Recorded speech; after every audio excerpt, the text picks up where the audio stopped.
Well, hello everybody and welcome to OAG's latest webinar. Quite incredibly, it's the last one of the year. Well, we think it's the last one of the year anyway. And we're going to be talking about, as we like to do at the end of a year, what's happened this year, how have things panned out in the industry, and what might 2025 have in store. So watch out maybe for some predictions or at least thoughts about what might happen as we move into a new year. I am delighted to be joined by some really interesting speakers today. First up, my name is Deirdre Fulton, for those of you who are joining for the first time. I'm a partner at Midas Aviation and regular host of these webinars for OAG. Joined as ever by John Grant, OAG's Chief Analyst. Welcome, John. Hello, Deirdre. It's year end. Can't believe it so quickly to get around here. I know. Looks like you've had a haircut, especially as well. I have. I've re-stylized myself in sort of mock homage to Gary Bowerman. We'll come to Gary in a minute. Although we're all feeling, I suspect, that it's slightly too early for the Christmas look. So no Christmas jumpers today. I think one notable year we maybe even had Christmas hats, but there we are. Okay, so we also want to say a big welcome back to Rebecca Frankowski. Rebecca is the Director for Air Service Data Analytics Research and Reporting at Atlanta, and last joined us 2 years ago. So I can't believe it's been so long, Rebecca, but we're delighted to have you back and looking forward to having an interesting discussion with you today. I'm excited to be back. Thank you guys for having me. Great, and thanks for joining us so early in your day, because we're crossing time zones here. And last but by no means least, welcome back also to Gary. Gary, you've been with us a little bit more recently. I think it was summertime we last had you join us, and you've managed to cross over the time zones, and you're actually joining us from the same time zone as we're in today, aren't you? Yeah, it's good to be back, Deirdre. Yeah, I'm shivering with you guys this time. Of course, not in tropical Kuala Lumpur. Yeah, the last time I think we were talking about China, weren't we, a few months ago? Yeah, and I'm sure we'll have a little bit of a conversation about China today. So welcome back, Gary. Thanks for joining us. Okay, so today, as I mentioned, we're going to take a look at what 2025 might have in store. There's been a lot of angst and up and down this year with engine trouble, not just the Pratt & Whitney issue, but a range of other issues that are impacting on the industry. So we're going to have some discussion about that. The weather's not been too bad here so far, just one snow flurry this winter, but interesting to consider whether our panel thinks there may be a difficult winter ahead, not just in weather terms, but how the industry is navigating. What's capacity looking like for the rest of the year, and a little bit of a look back at 2024. What growth did we see, and perhaps what might be to come. There are some questions already, which is great. We always like to engage with our audience. Please don't hesitate to pop your questions in the chat, and we'll do our best to engage with those as we go. Right, let's jump in. First up, our usual, for those of you who join us regularly, our usual just look at the industry, top level, how is capacity looking? So lots of lines on the charts, making no apologies for that. We have got 2024 capacity. It's slightly misleading here. It's not a dotted line. It's a solid line in yellow. We've got a full year now. And capacity is ending up this year 6.3% ahead of last year, which by comparison to recent years is not bad.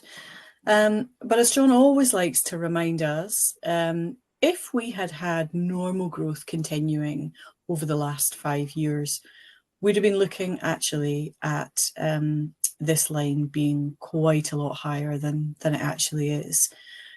We've also taken a little bit of a projection into 2025, looking at the rest of the winter season.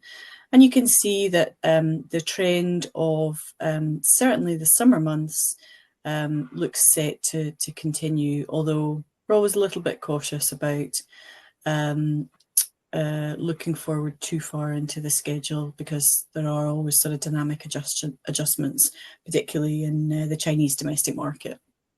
And we've John, got, any thoughts? yeah, and what Deirdre, I was going to say, we've also got, of course, Easter this year is going to be in third week of April, I think. So that was in March last year. So we're going to see some impact of that occurring as we go through the first quarter and into April. I think, I mean, it's not been a bad year at all in terms of capacity growth. And we've spoken for many times about capacity discipline. And there has been capacity discipline, maybe artificial discipline in some markets. But we certainly saw that begin to break in the second half of this year. And perhaps excess capacity beginning to occur in some parts of the world. So it's, I think that gives us context for how next year is going to look. And as you rightly say, and I keep pointing out, because I think it is important to recognise we have lost 5 years of growth, and that's very challenging. So let's wait and see what happens in the first quarter of next year. But at least we're not talking about being at -60 and -70% of normal capacity. We are back into more regular travel and traditional patterns, and I think that's actually quite important, because as we go through 2025, I'd like to think, at least in terms of demand profiles, we're going to get back to a more normalised calendar year of demand between leisure and business travel. So far, so quite positive for you, John. So I'm sorry. Yeah. No. And maybe it's the festive air or Maybe something. it's the festive Yeah. cheer. Let's see how we go. Okay. So let's take a look now at just breaking down beneath the global totals. And what we've got here is capacity split down by domestic, international, and then a total by the various IATA subregions. Now, it's quite interesting, isn't it? Because actually, if you look at this total figure, you can see that there are clearly some markets which are not yet back to 2019 levels, and we'll talk a little bit about those.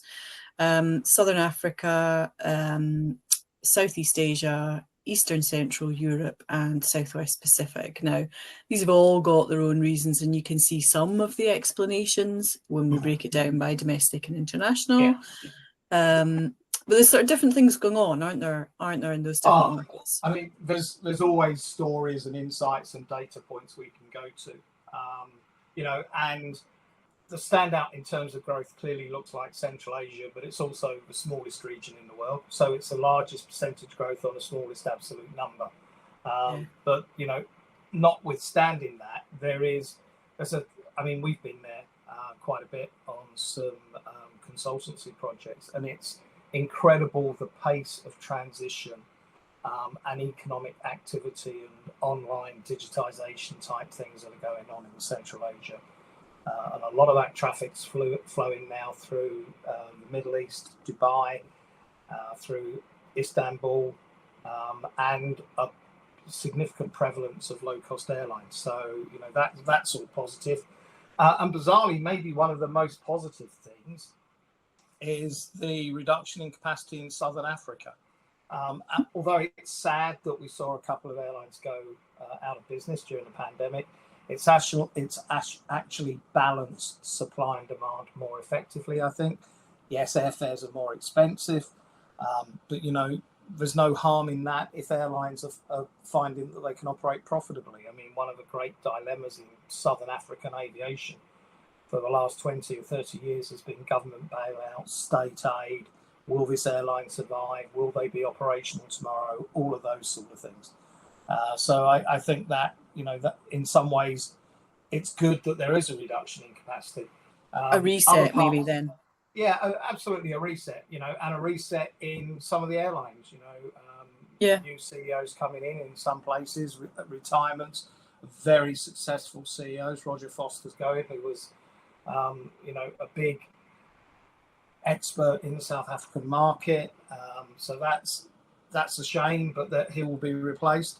But I think, notwithstanding that, you look at the growth in some of the other regions of the world, ones we don't talk about very often, Central America and South America. Upper South America, Colombia has grown very strongly.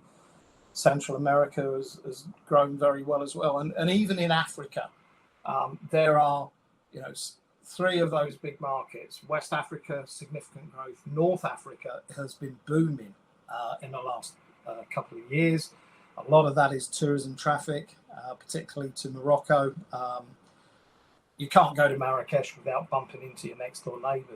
It is just full of tourists. It's just so popular. So I think in general there are the hotspots. Always will be. We've got the Chinese issue that we're going to talk about in a bit more detail, and someone's already asked a question about China. So I think it's a good broad landscape that we have. There are challenges in North America in the domestic market, and I think you see some behaviour there that's interesting. The US legacy airlines have been transitioning into more international flying, and Rebecca can talk about her experiences in Atlanta. So it's the data's good, and there's always a story there. There's always a blog to put out at some point during the week. Good food for thought then there. Okay, let's have a look at the next slide, which attempts to take us down into a little bit more of some of that detail. So we thought it might be interesting, and watch out maybe for a blog coming soon on this, to take a little bit of a look at some of the region pairs. So, top level, we've looked at regions and how capacity is doing.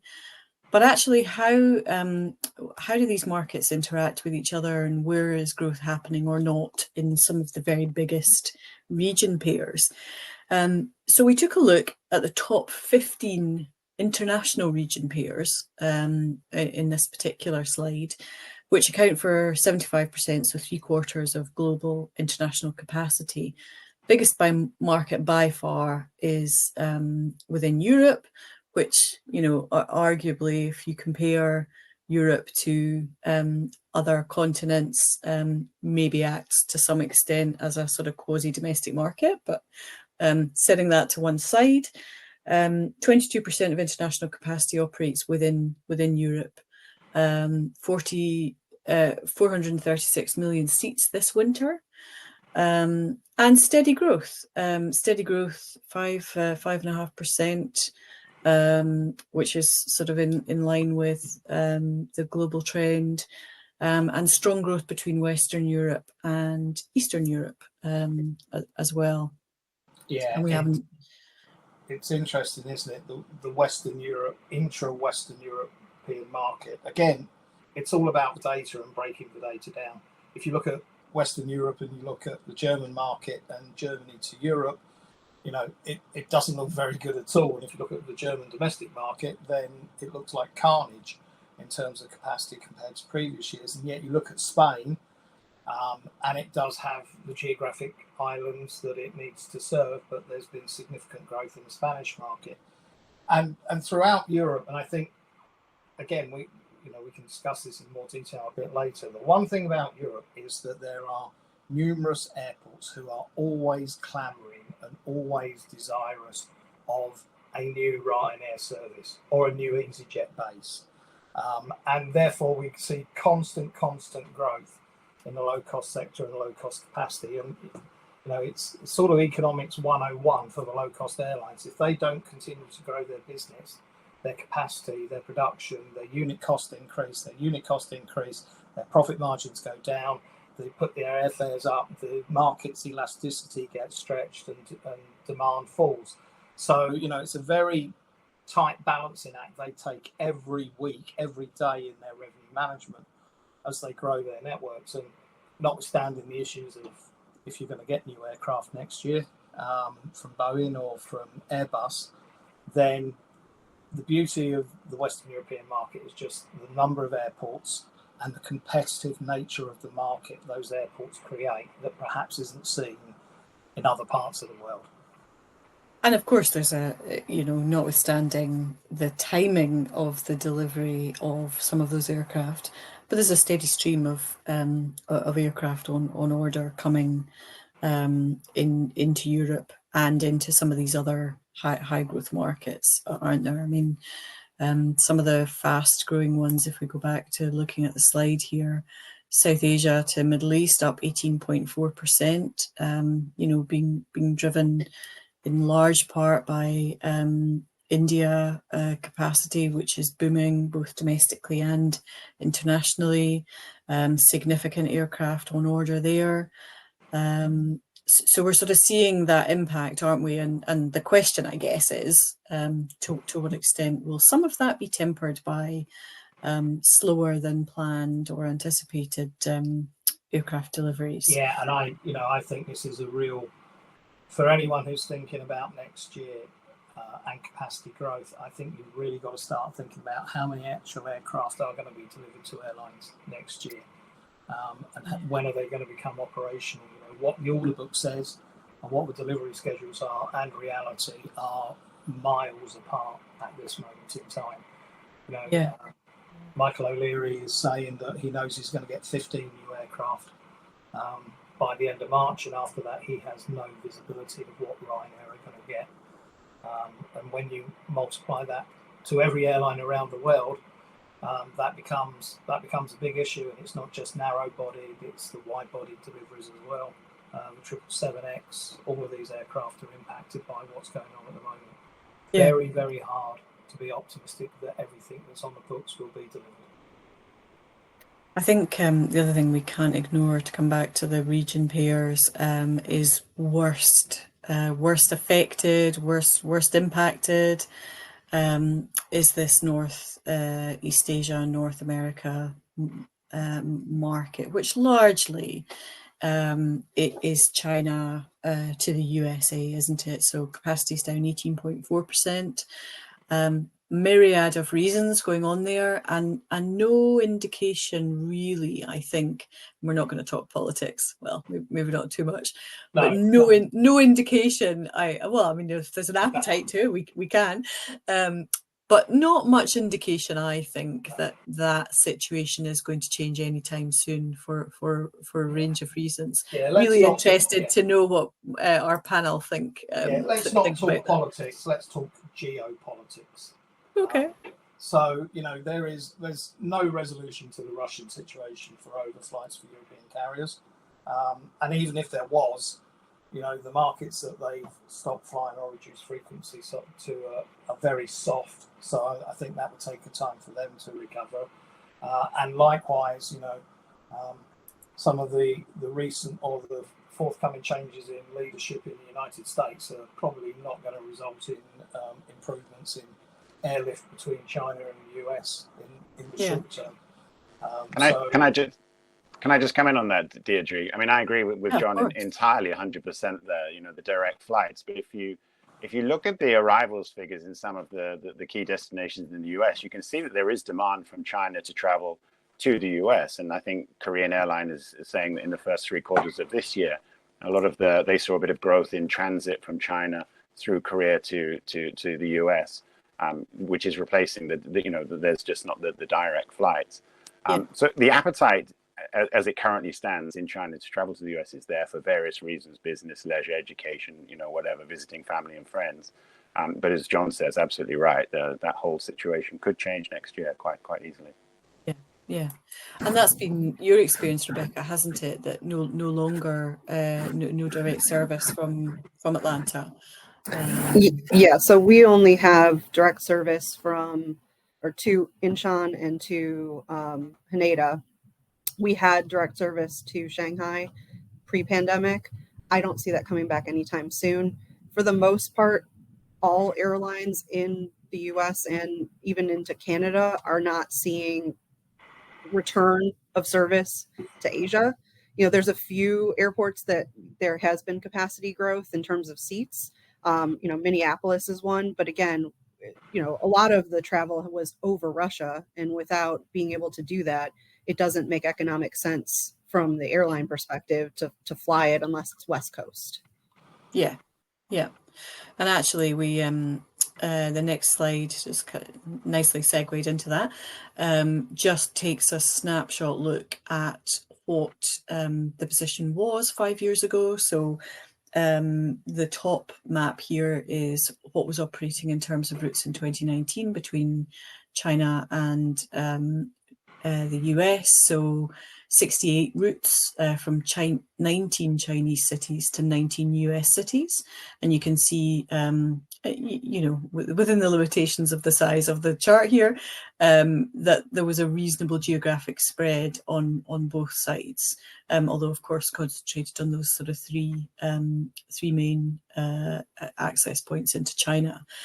Just looking at the same metrics today in 2024, less than half that, just 31 routes from 11 Chinese cities to 11 US cities, and largely concentrated on the coasts.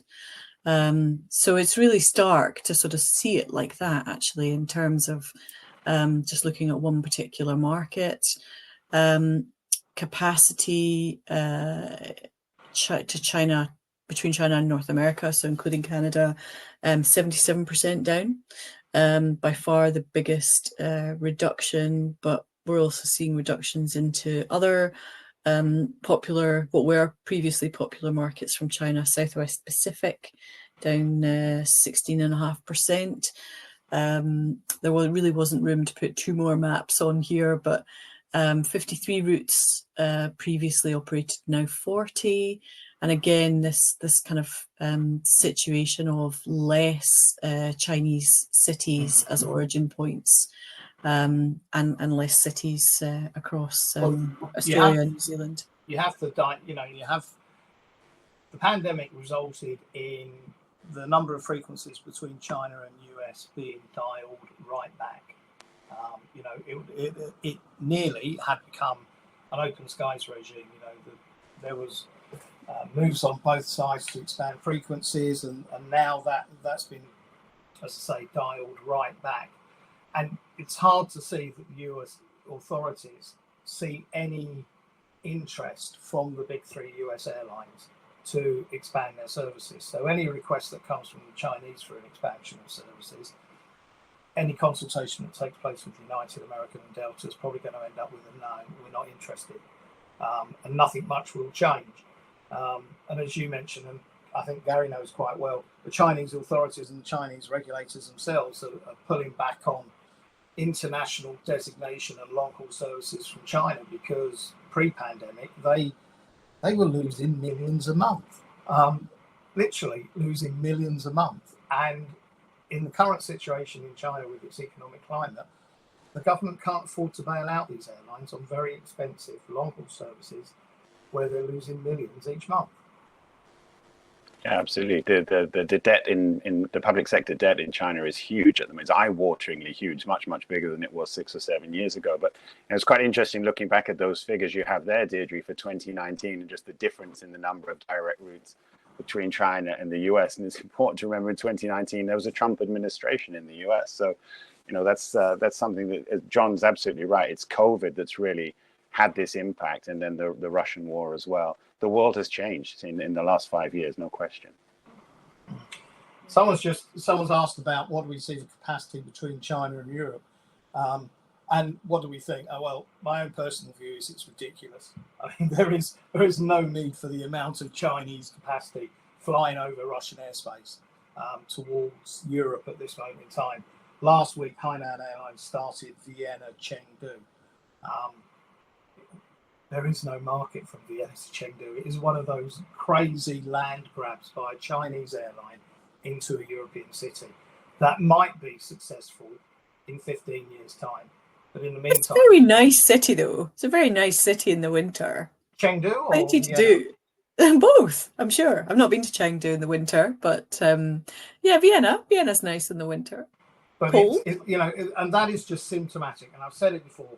There are 2 flights from Shanghai to London Gatwick that literally fly wingtip and arrive within 15 minutes in Gatwick. China Southern and China Eastern.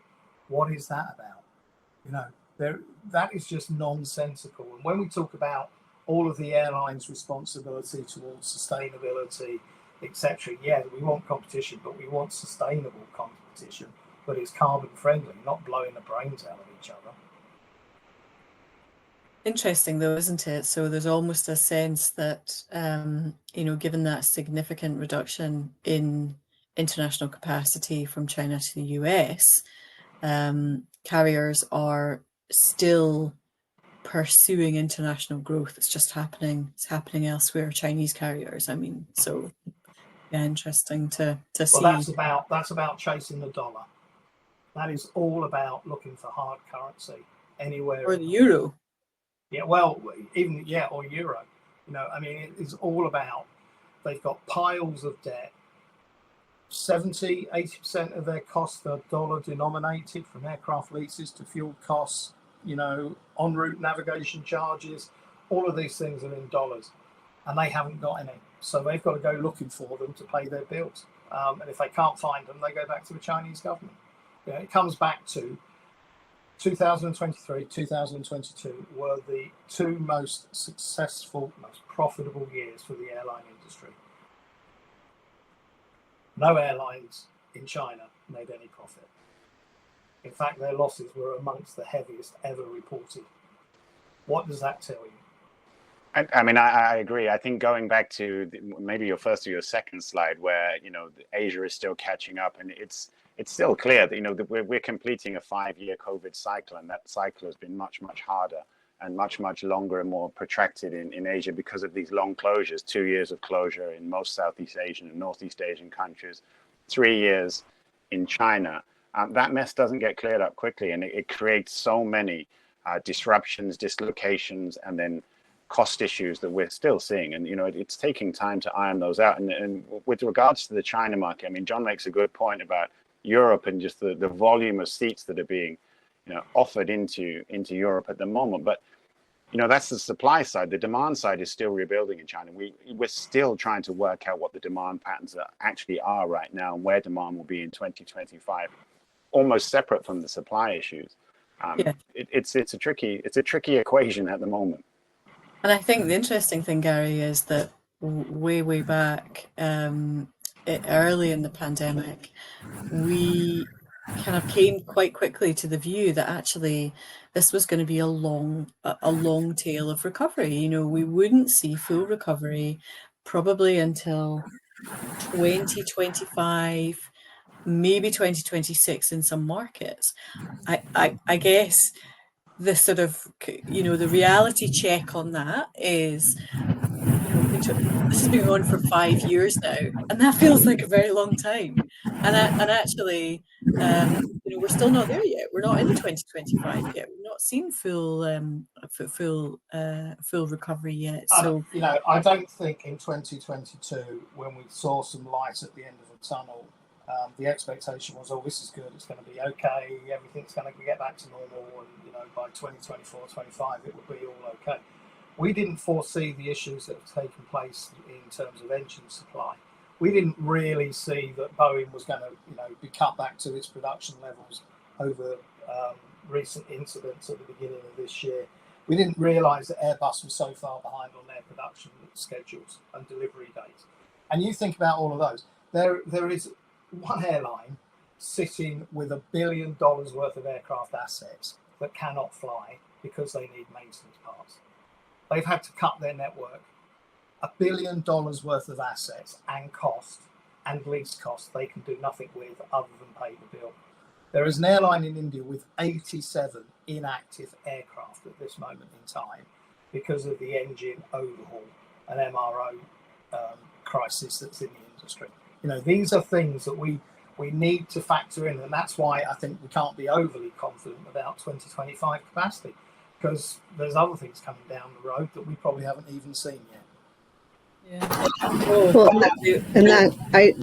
It's interesting because, again, because of all of the issues in Asia, particularly North American carriers have decided to move that capacity to other places. So in Atlanta, in a lot of places, like Europe is ahead by 13 or 14%. The North America to Central, South America, Caribbean is up similarly, maybe even higher than that. So they've rearranged where they're moving these aircraft, and it's going to take a long time to unwind what they've already done and make decisions about what's going to be more profitable. Is it going to be more profitable to fly to China, or is it going to be more profitable to fly somewhere in South America or over to Europe out of North America? And probably with less political risk flying to those markets than there currently is in flying to some of those Asian destinations. So yeah, airlines are making the right choices, but the impact on what we saw and what we will have in the future is quite stark.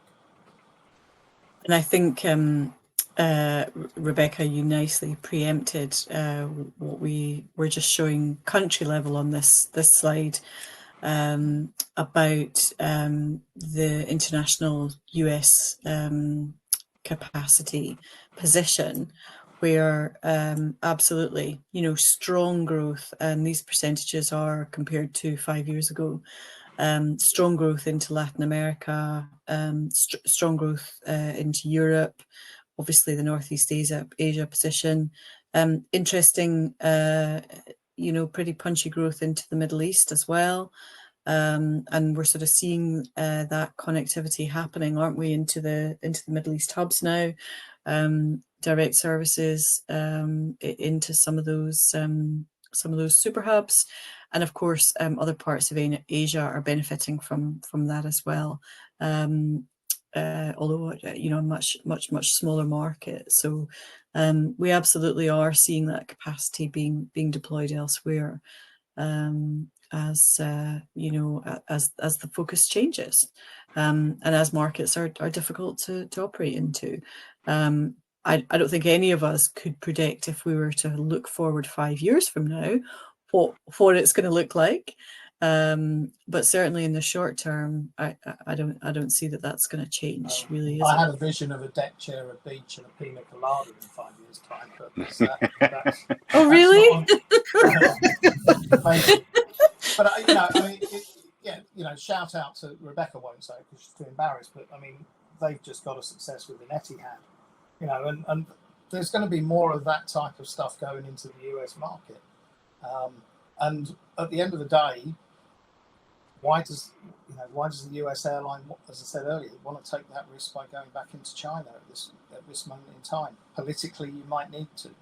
There might be enough cargo or corporate demand, but it's going to take more than 5 years. Yeah, I think your point is absolutely right, Deirdre. In 5 years' time, where we'll be, if we look back 5 years' time, it's incredulous to believe that we're actually now where we are compared to where we were back then.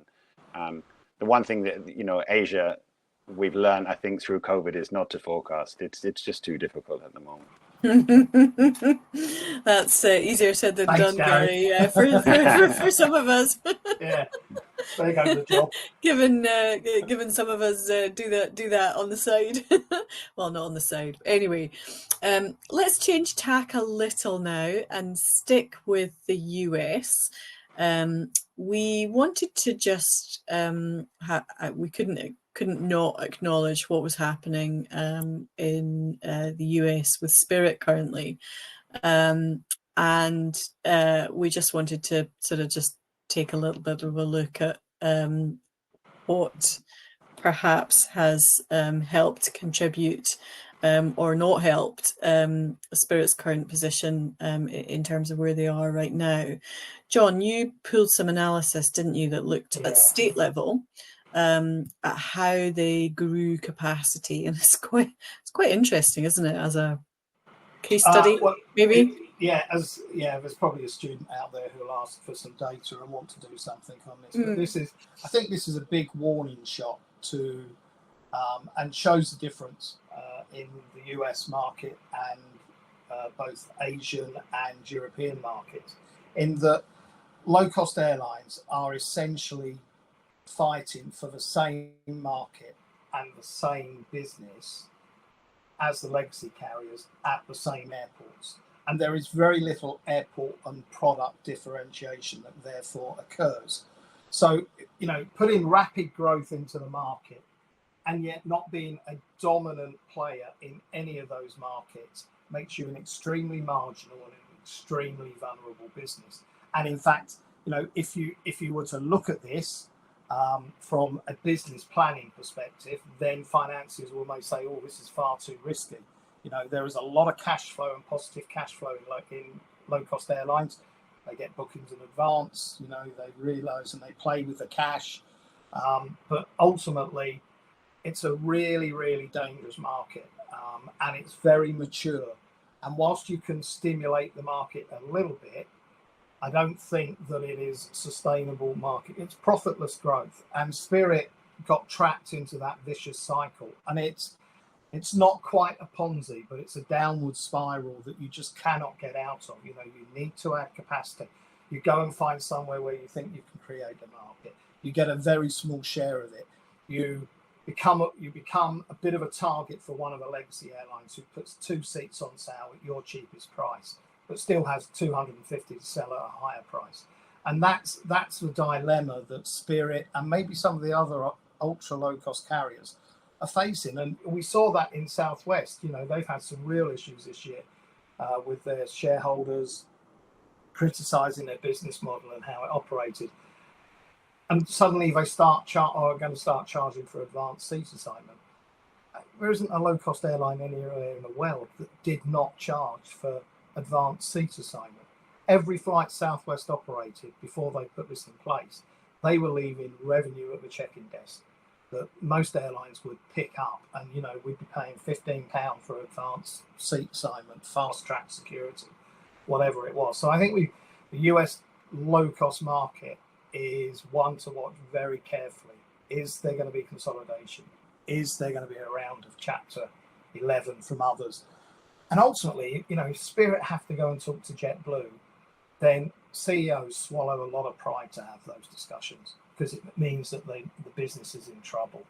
And when a judge says this is not in the consumer's interest, go tell that to the Spirit passengers who didn't travel at Thanksgiving because there was no flight. Was that in the consumer's interest? Yeah.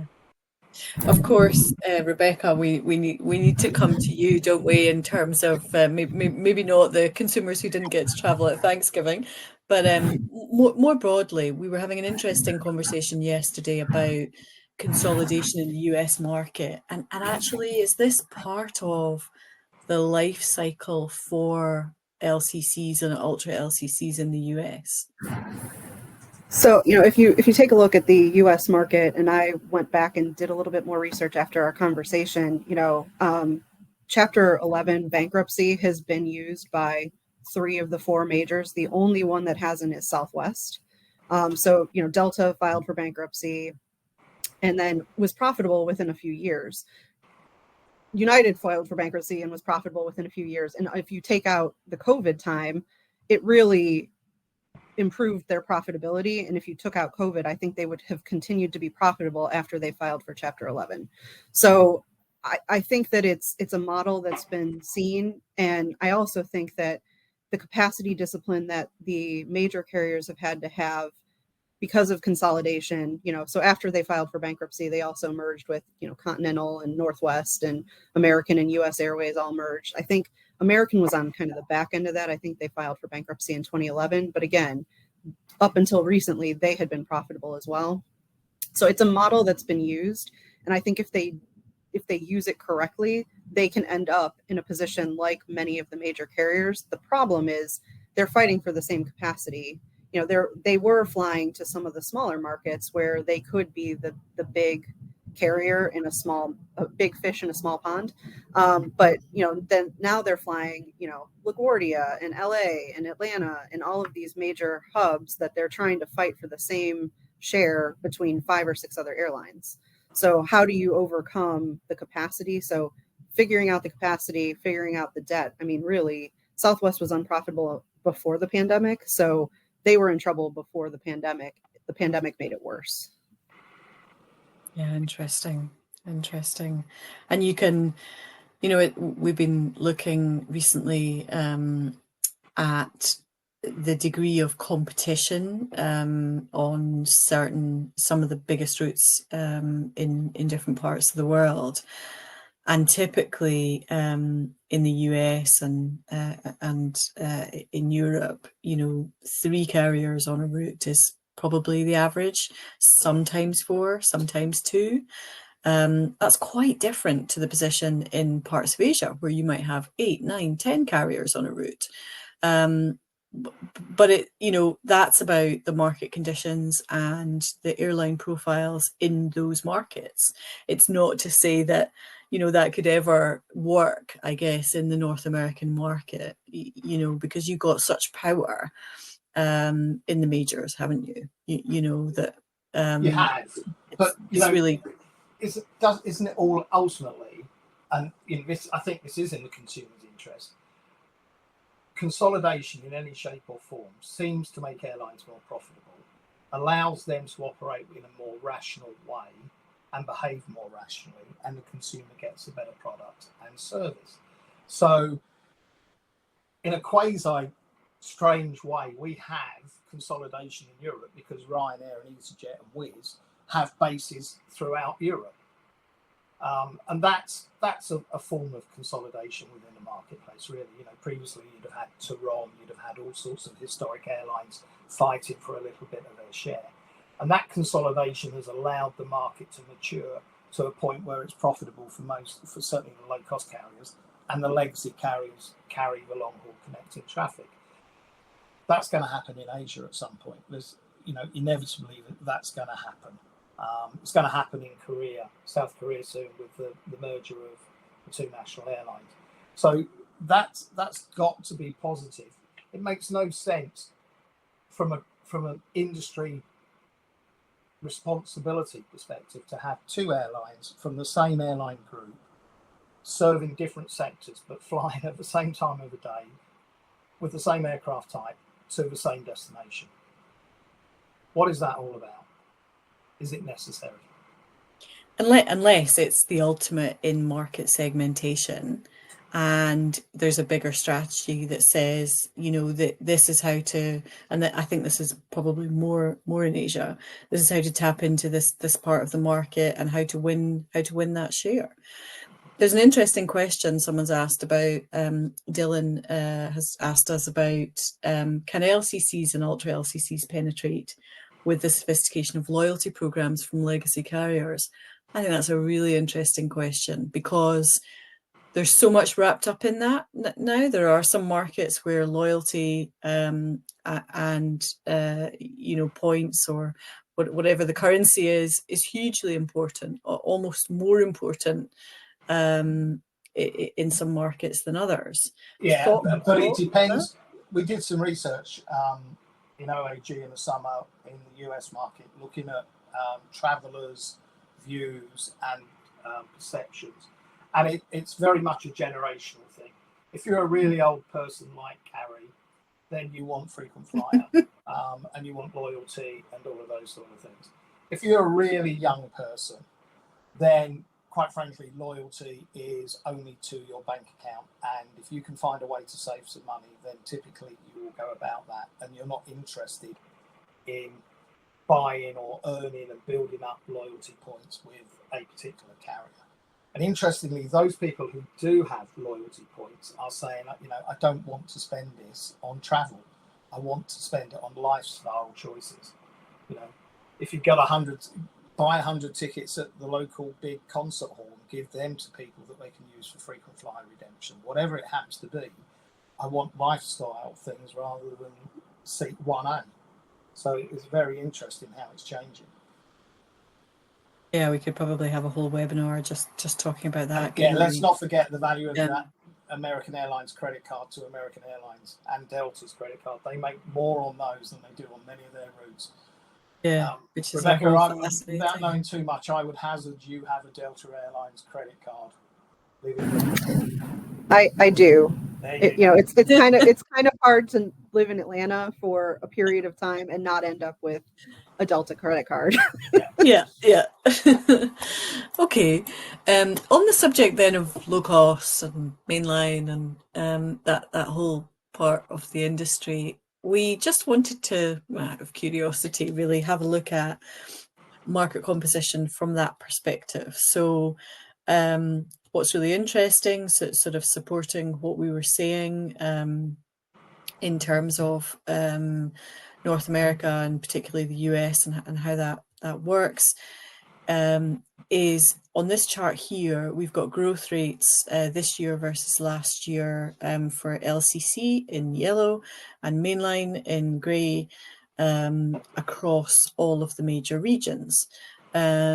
Everywhere, I think, with the exception of Latin America and North America, you've got LCC's leading capacity growth rates. Africa is spectacularly overperforming here, largely because of what we were talking about earlier in terms of North Africa and low-cost carriers and Ryanair in particular, adding significant capacity between Europe and North Africa. But interesting to see that, isn't it? That actually in what is essentially a very mature aviation market, mainline carriers continue to dominate. Maybe that's the power of the majors in the US. What we've also got here is if we look again across these regions, and we've got the size of the market just to give some scale by comparison here. What penetration have LCCs achieved in 2024 of the total market? So highest share is Europe with 42% of capacity operating on LCCs. Latin America not far behind in terms of share at 39%, and then Asia and North America sitting just below a third of capacity. Now, I find that really interesting because we spend quite a lot of time looking at country level at this kind of data. And of course, if you go down a layer, and maybe that's been a theme of today, all looks interesting from the top, but when you unpick things, it looks a little bit different in the layers below. If we just look at Asia by those sub-regions, there's a completely different mix of things going on here. South Asia, of course, has the largest share, 62% of seats operating on LCCs, in large part the Indigo dominance in India, but also Southeast Asia, huge amount of capacity, more than half operating on the big LCCs, AirAsia included in there. And similarly, Latin America, and I just picked these two really out of interest because there are such different things going on across those different geographies. So yeah, I think interesting to see that that sort of pace of growth that we were seeing pre-pandemic has not really been interrupted, has it? This you could have sat in 2019. We're not comparing to 2019 here, but you could have sat in 2019 and probably predicted that this is how things may have gone in the LCC penetration, couldn't you? And the only area and again, it's such a small part, the only area I can see significant change in the coming years will be in Central Asia, where you can see more low-cost carriers operating, and as many of those will be inbound operators, the Indigos, Air India Expresses, Wizz Airs, Fly Dubais, whoever they happen to be, Air Arabia, building their presence in that market. When you look at the Caribbean, the way it is a mix of long-haul services from Europe, classically going to remain on legacy type airlines, and then you look at the North American market to the Caribbean. Yeah, there's big O&D and diaspora in some cities, but a lot of it needs a connectivity you get in Atlanta, or you get in Miami, or you get in Charlotte or Houston to drive the volumes, and the low-cost carriers aren't really into that low cost or into that connectivity as much as the others. So I don't see that even changing very much in the coming years. It would be interesting to see what the pattern had been of North American growth, but I think we've probably reached a point of maturity in most of those markets, as I say, excluding Central Asia. Yeah, just coming in on South Asia and Southeast Asia there. I think, when you drill down, and as John said, that, the loyalty is to price and to value and to availability in those markets, because in South Asia, Southeast Asia, you have still very nascent and very developing consumer classes. I wouldn't even call them middle classes. They often get, classified as middle classes, but you've got very young and very nascent and changing middle classes. And they're very, very cost conscious. And if those LCC flights weren't available, then they wouldn't be traveling. A lot of those people wouldn't be traveling, and certainly wouldn't be traveling as frequently as they have. Yeah, good point. I also think in North America, if you did this, if you broke it out even more, if you looked at domestic versus international, I think that would definitely shift the growth rate, because I think that the low cost carriers, so if you Southwest, Frontier, and Spirit, I think added 85% of the capacity change between 2019 and 2024. So, but most of that was domestic, because Frontier does have a handful of international flights, but for the most part, it's a domestic. And therein lies the problem of Spirit and the other ultra low cost carriers at the moment. That rapid 86% growth. Right. And they're shifting. I saw somebody commented, Frontier's moving to a higher yield premium seating. JetBlue already did that. I know Spirit is another one that's announced that they're doing some bundles where they're going to have a first class product. So I think the low cost carriers are now trying to better understand how they can get more revenue versus just growing capacity like they have been, which was kind of their growth model to trying to get to profitability. Ultimately an airline seat is just an idiot passenger that has bought the seat and made himself available to buy other things from an airline. On that note, let's move on to our next slide. I am slightly conscious of time. We've got a few more slides to get through, because I feel like we could probably talk about LCC and the development of that for a long time. Maybe there's a webinar in that. An interesting question on what the barrier is to LCC growth in Northeast Asia. Having said we're moving on, I just thought we'd acknowledge that question. I think it's the power of the Chinese majors, isn't it? And the dominant position they have in the market. Essentially, it's Spring Airlines is the low cost carrier in China, isn't it? But it's very tightly all controlled. All smoke and mirrors. Okay, well, not quote you on that. It's the way the market was consolidated, like deliberately from central government. Yeah. So, okay, let's come back to the slide deck. We talked about supply chain issues at the start, and there's a little bit more to be said here. We just took a look using OAG fleet data, which is sourced from CH Aviation, at the global passenger fleet by region. And what percentage of aircraft that are either active or inactive is currently active versus what is out. Now, top level, about 17% of the global passenger fleet is inactive, and that means either out for maintenance or in storage or under repair. That's a lot. It's a lot of potential lost capacity, isn't it? Our slight back of an envelope calculation is about 72 million lost seats in a month. That's a lot of revenue that's not coming to the bottom line, isn't it? It's a lot of lost revenue. When you think about what difference that could make to operating margins, then it's extremely significant.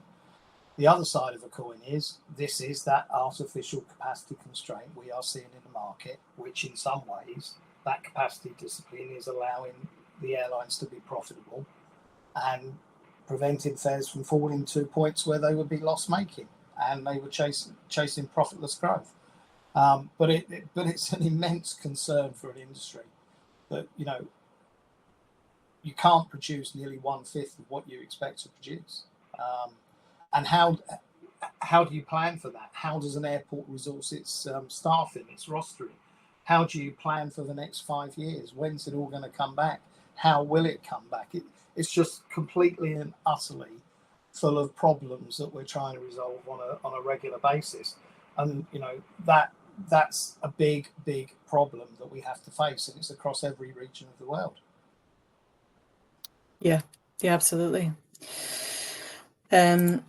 Okay, so early warnings, maybe some thoughts for 2025. I promised that there might be predictions, thoughts on what we might see coming. Supply's an issue, isn't it? It's going to continue to be an issue. We heard that from Willie Walsh. Not going to go away. Heard that from Willie Walsh, didn't we? Chair of IATA, just a month ago, saying this is a 2025 and a 2026 problem. Yeah, exactly, and could well go into 27 as well. You know, the backlog is immense, it's complex, so that's a problem. Bernard, to answer your question as what's the other inactive, it means it doesn't have an engine on the wing, and it's probably never going to fly again, to be honest. So think West Africa, end of runway, parking areas, that's the sort of thing. Demand, I think we're going to return to more normal conventional travel patterns, notwithstanding shifting seasonal holidays around the world. A bit more of the corporate demand returning, which I think will be most welcome. People are getting out and corporations are looking for new business. Global economies are trying to pick up. But you know, as a consequence of that, I really don't think we can expect to see airfares coming down in the next year and beyond. You know, peak time capacity is going to be very highly constrained. Airlines operating costs are a lot more expensive than they were pre-pandemic. Yes, the price of fuel is at its lowest point since 2018, but that's just only one element of the whole operation. And, you know, that shortage of aircraft, as Eddie was saying on our last webinar, means that lease costs are at some pretty high levels and need to be covered. What else have we got, Deirdre? So there's going to be some bright spots, new capacity coming on stream. We've obviously got 2 new airports opening in India, second airport in Mumbai, and the Noida airport just outside Delhi. We've obviously got West Sydney opening as well, and there's some significant airport infrastructure either close to being available or under construction right across Southeast Asia and Northeast Asia. Far more activity there, I think, than in more mature markets, anticipating that there's this nascent traveling population that you talked about, Gary. There's geopolitical tensions are going to carry on, though, aren't they? That, you know, there's no sign of the Russia-Ukraine situation resolving itself anytime soon. And I think we can expect, you know, the events of this week, not least, we can expect that there will be pockets of geopolitical issues that are going to bubble up through 2025 and beyond. I think it's the nature of the nature of how we've come out of COVID and how tensions are you know, still there in certain parts of the world. Sadly so. You know, Korean and Asiana will finish the world's longest airline engagement process and finally get married at some point in 2025, I think. It's taken them nearly 6 years to get to that point, which is some doing. But, you know, they've had regulatory issues to overcome. And I think a lot of people expected TAP, Air Portugal, to be rolled up into one of the bigger European legacy groups. I think that's likely next year. At least 2 obvious groups who would be interested in that one, probably all 3, just out of curiosity, if nothing else. see what their books look like. And It'll be a just fun year. yeah, and just sneaking in at the very tail end, for those of you who need to leave us, you will get a copy of the slides and a recording of the audio and the video. 2024 and beyond, we saw a little bright spot to end with the A321 XLR started commercial operations last month. On Iberia, their inaugural flight took place between Madrid and Boston. It's a game changer aircraft, isn't it? The XLR. We can see that there's significant orders across lots of different geographies. The US, big orders in Asia, some in Europe, Yeah. and some other parts of the world. Delhi, London, non-stop on a A321 XLR with Indigo. Yeah, Going to happen in the next 5 years, no doubt. Maybe even one of their A330s. That will be an interesting development. yeah, absolutely. Interesting. On a very profitable route for IAG. Good spot. It's kilometers, not miles. Thank you for that, Leo. It is kilometers. I was thinking in one continent and writing relative to another. So we'll change that before it comes out to you. Yeah. I think good for someone to have spotted up this issue about Iberia and the galleys and not enough crew space. Yeah. I think that's quite good. If you're less than 5 foot or vertically challenged, this might be your opportunity to work for an airline on long haul services. Don't worry about putting bags in the overhead bins.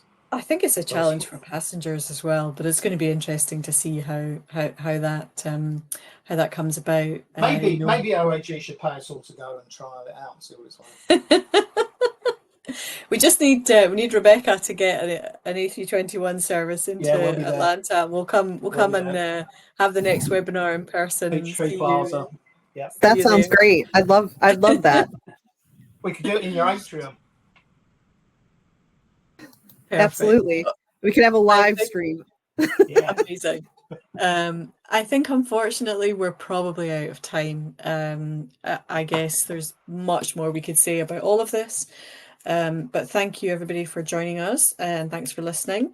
We will be back in 2025 at some point in January. Keep an eye on your inbox as we've said in the chat about details of the next one, probably mid-January. And we'll take a well-earned break over the festive period here and have a think about what topics we want to share with you and talk about in 2025. If anybody has a specific subject that you'd like us to cover, please, we're all ears. Don't hesitate to let us know what you would be interested in talking about. Last thing just to say is thanks so much to our panel for joining us today and for sharing your insights and thoughts on your markets and your parts of the world. And we look forward to seeing you all again soon. Thank you. Thanks, Gary. Thanks, Rebecca. Thank you. Bye. Thanks, everyone. Bye.